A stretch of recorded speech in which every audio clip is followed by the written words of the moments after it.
Esa noche salí tarde de mi trabajo, otra vez. Eran casi las 11:40 de la noche y el último tren hacia Pantitlán estaba por cerrar. Yo trabajaba en una bodega cerca de Eduardo Molina y aunque intentaba nunca salir tan tarde, aquel día el jefe nos retuvo para hacer inventario. Llegué al metro con el cuerpo molido y la mente cansada, con esa sensación de que todo a tu alrededor se mueve más rápido que tú. El andén estaba casi vacío. Solo había dos personas. Una era una chica universitaria y otro era un señor como de 50 años que traía una chamarra vieja y un periódico doblado en cuatro. Todo se sentía silencioso, demasiado silencioso para ser una estación que normalmente vibra incluso de noche. Cuando el tren llegó, fue raro.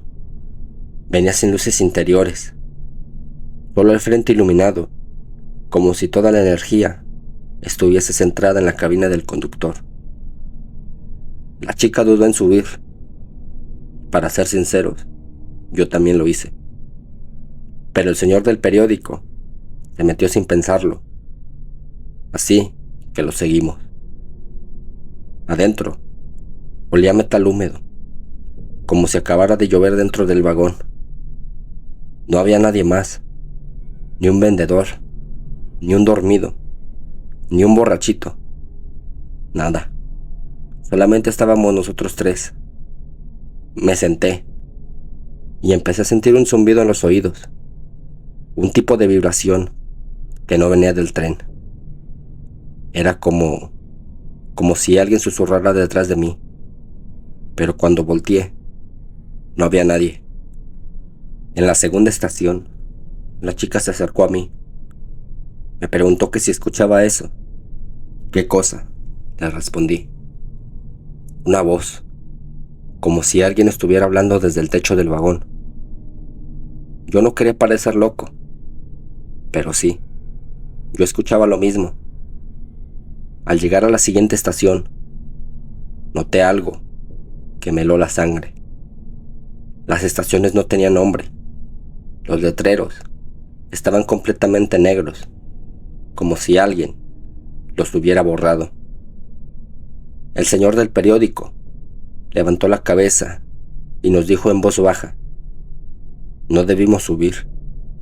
Este no es tren para nosotros. Lo dijo con tanta seguridad que mi piel se erizó. La chica se acercó más a nosotros, como buscando protección. Yo intenté no entrar en pánico. El tren se detuvo otra vez y las puertas se abrieron. Pero no había andén, solo el túnel oscuro, profundo y silencioso. Ya llegó, murmuró el señor. Una sombra se movió entre la oscuridad.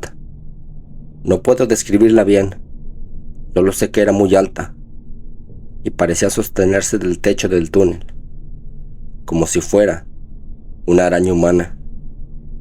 Sus extremidades eran muy largas y delgadas. Las puertas no cerraban, no avanzábamos. Estábamos atrapados con esa cosa allá afuera. Y de pronto, el vagón se iluminó por un segundo. Las luces parpadearon. Y lo que vimos, ninguno de los tres lo va a olvidar. Había gente dentro del vagón.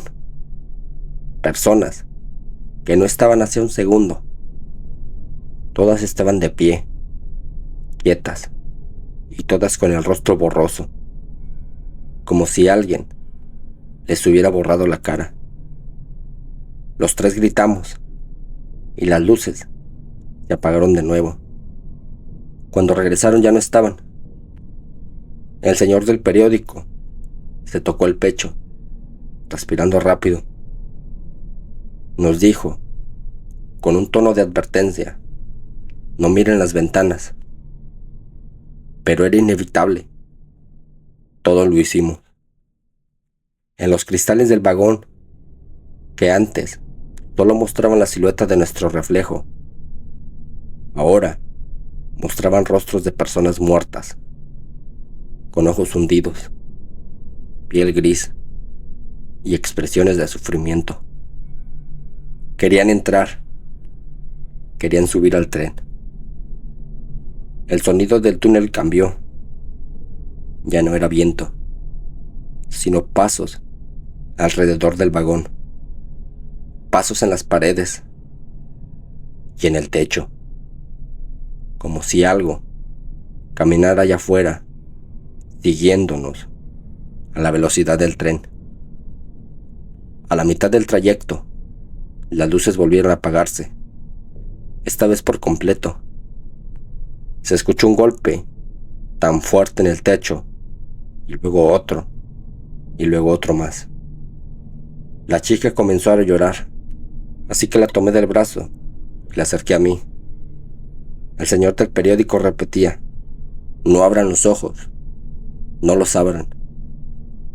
El golpe final fue tan fuerte que pensamos que el techo se iba a abrir. Pero lo peor estaba por venir. El tren se detuvo, en un silencio absoluto. Las puertas se abrieron solas.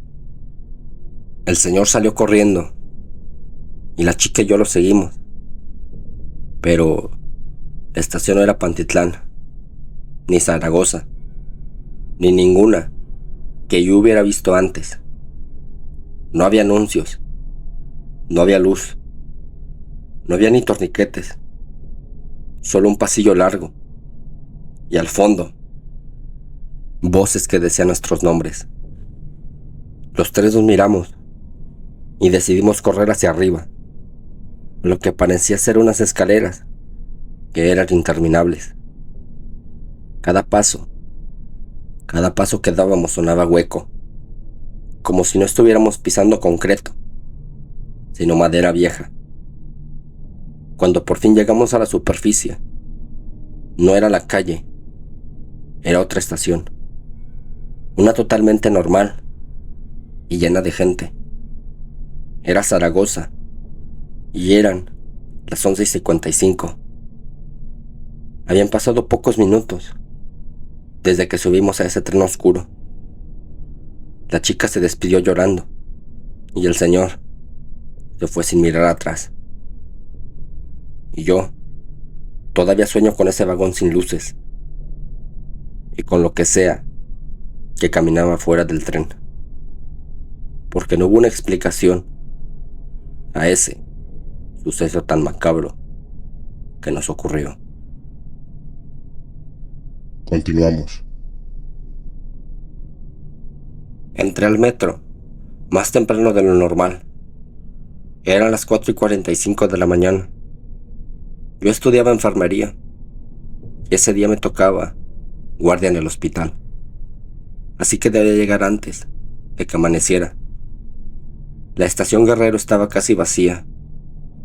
Un policía bostezaba recargado en un barandal, y el eco de mis pasos me acompañaba mientras bajaba hacia el andén, sintiéndome como si todo el lugar fuera demasiado grande para tan poca gente.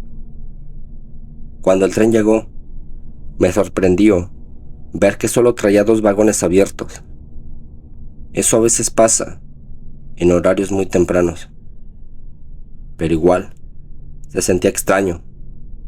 Me subí al de en medio, donde había una señora dormida con una bolsa grande y un hombre que parecía trabajador de limpieza. Todo era normal y tranquilo, hasta que llegamos a Tlatelolco. Las puertas se abrieron, pero nadie entró, aunque en el andén se veían muchas personas esperando, pero solamente se quedaron quietas, mirando hacia el vagón, pero sin subir. El trabajador de limpieza se levantó para asomarse, quizá para llamarle la atención, pero cuando dio 2 pasos hacia la puerta, la gente del andén desapareció en un parpadeo. No, no es normal, murmuró él. La señora se despertó sobresaltada y preguntó que qué pasaba, pero nadie supo qué decirle. El tren avanzó, pero el sonido era distinto. En vez del clásico chirrido, ahora escuchábamos ruido como si algo arrastrándose por el piso. La pantalla del interior del metro mostró un mensaje bastante extraño. No mires atrás. Todos lo vimos.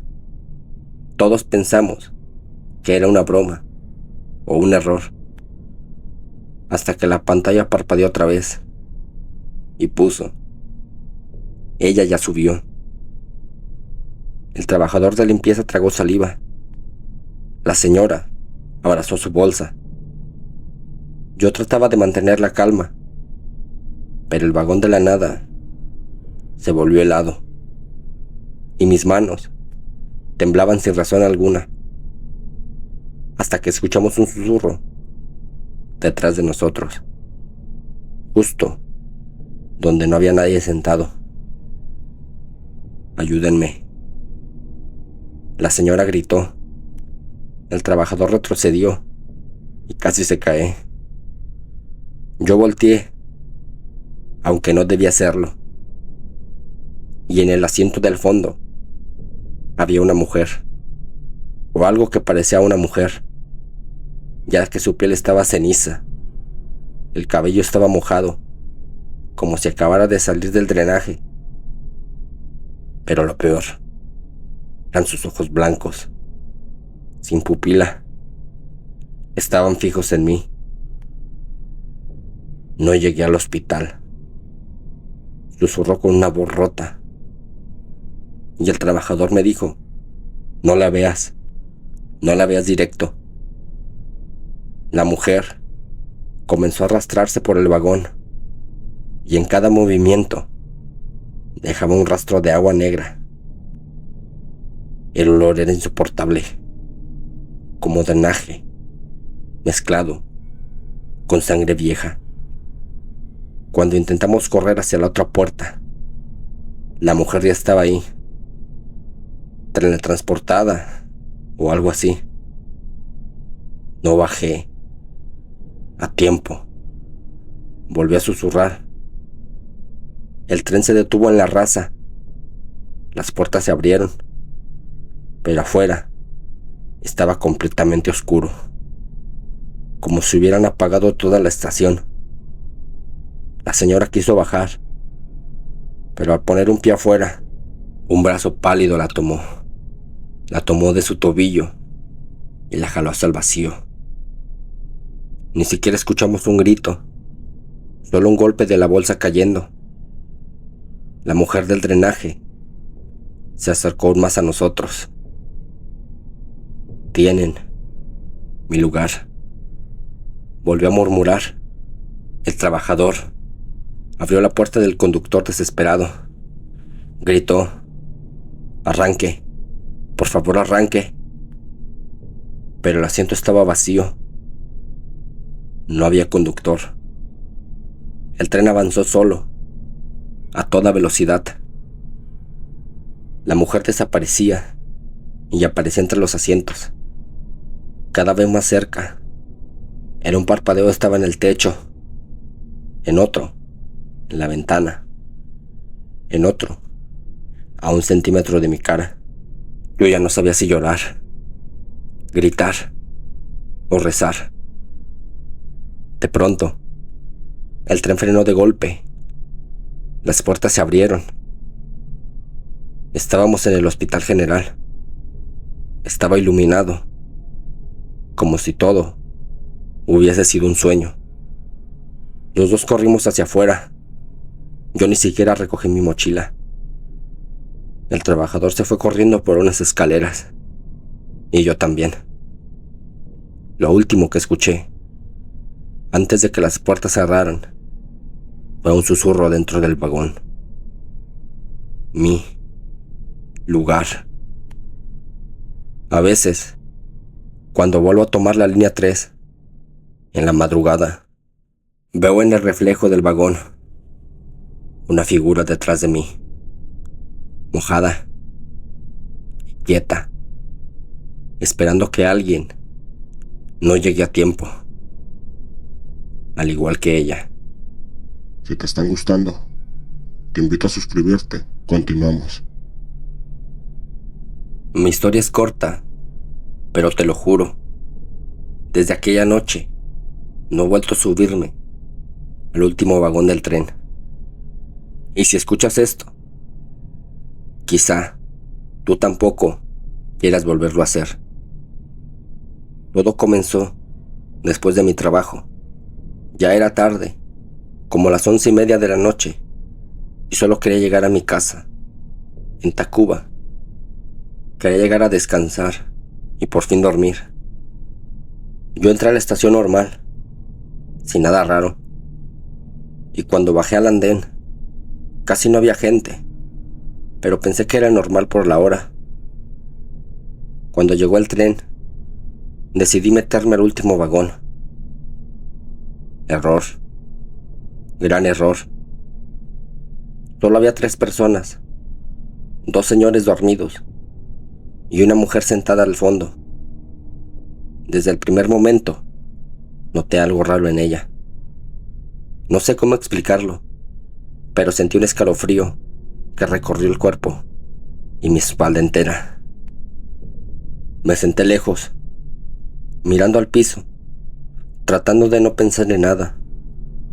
Pero cuando el vagón arrancó, levanté la mirada y algo hizo que se me secara la boca, pues la mujer no tenía reflejo en la ventana, pero yo sí, y los 2 señores que estaban dormidos también. Pero ella no.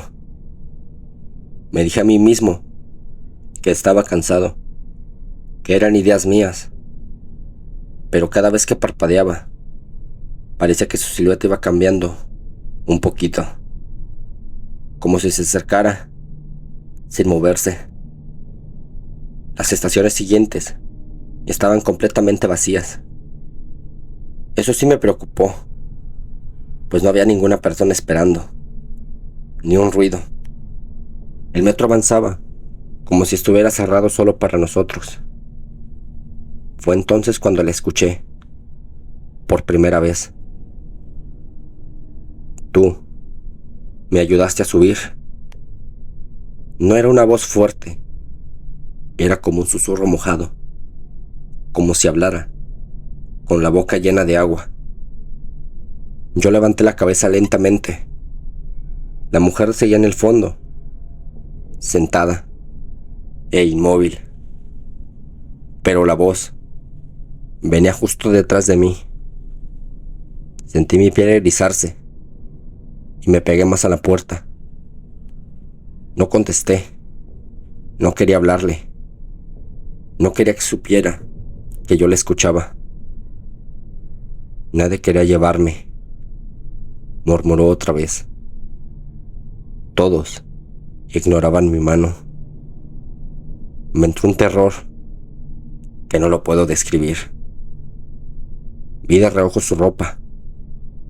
Estaba completamente húmeda, como si hubiera estado sumergida en algo. Su cabello chorreaba. El agua caía al piso, formando un pequeño charco. Y el vagón olía a drenaje. Quise ver mi reflejo para calmarme, y ahí cometí mi peor error, pues en la ventana se veía a la mujer sentada de lado, muy pegada a mí, demasiado cerca, casi respirándome en el cuello. Volteé bruscamente, pero no había nadie junto a mí. Ella seguía al fondo del vagón, pero su reflejo no. Yo me levanté sin pensarlo y me moví cerca de la puerta del otro extremo. Mis manos me temblaban, pero intenté mantener la calma. El metro siguió avanzando, pero algo estaba mal. Los anuncios de las estaciones dejaron de sonar. Las luces parpadeaban. No escuchaba pasos. No escuchaba gente afuera. Solo el sonido del agua que caía desde donde estaba ella. Y de pronto escuché algo más cerca, más rápido, como si estuviera goteando frente a mí. Cuando levanté la mirada, la mujer ya no estaba en el fondo. Ahora estaba en medio del vagón, a mitad de pasillo, mirándome. Su cara estaba pálida, casi gris, y tenía los ojos completamente blancos, como si le hubieran borrado las pupilas. Yo solo quería volver a mi casa, susurró. Mi cuerpo se me paralizó. No podía gritar, no podía correr, no podía moverme. Ella dio un paso. El agua cayó en su vestido y se aplicó al piso. Luego dio otro paso y luego otro. Yo retrocedía hasta que pegué con la puerta del conductor, pero cuando intenté abrirla, esta estaba cerrada, con seguro. Yo golpeé pidiendo ayuda, pero nadie me contestó. El metro no tenía conductor. No había nadie al mando. Y la mujer ya estaba a pocos metros. ¿Puedo bajar contigo?, preguntó con esa voz ahogada. Las luces parpadearon y por un instante su cara apareció justo frente a la mía, pegada al cristal de la ventana. Pero su cuerpo seguía a metros de distancia. Ese fue en el momento en el que casi me desmayé. El metro frenó de golpe. Las puertas se abrieron. Y no sé cómo tuve fuerza, pero salí. Corrí sin mirar atrás, sin pensar, sin respirar. Corrí como si el diablo me persiguiera. Cuando crucé el andén, había gente. Todo se veía normal. Escuchaba murmuros, pasos, vendedores, como si nada hubiera pasado. Pero cuando volteé, antes de que se cerraran las puertas, la vi. La mujer estaba parada dentro del vagón, mirándome, pero ya no estaba mojada, ni pálida. Solo era normal, como una pasajera cualquiera. Me levantó la mano, como despidiéndose. Y antes de que el metro arrancara, escuché su voz por última vez. Gracias por dejarme bajar contigo. Desde esa noche, lo juro, cada vez que paso junto al último vagón, veo algo en el reflejo. A veces una sombra, a veces una figura sentada, a veces unos ojos blancos que se abren cuando nadie está ahí. Dicen que si la ves una vez, ella te sigue, que no importa si cambias de línea, de horario o de vagón, tarde o temprano se sienta a tu lado. Y créeme, una vez que la escuchas hablar, jamás vuelves a viajar solo.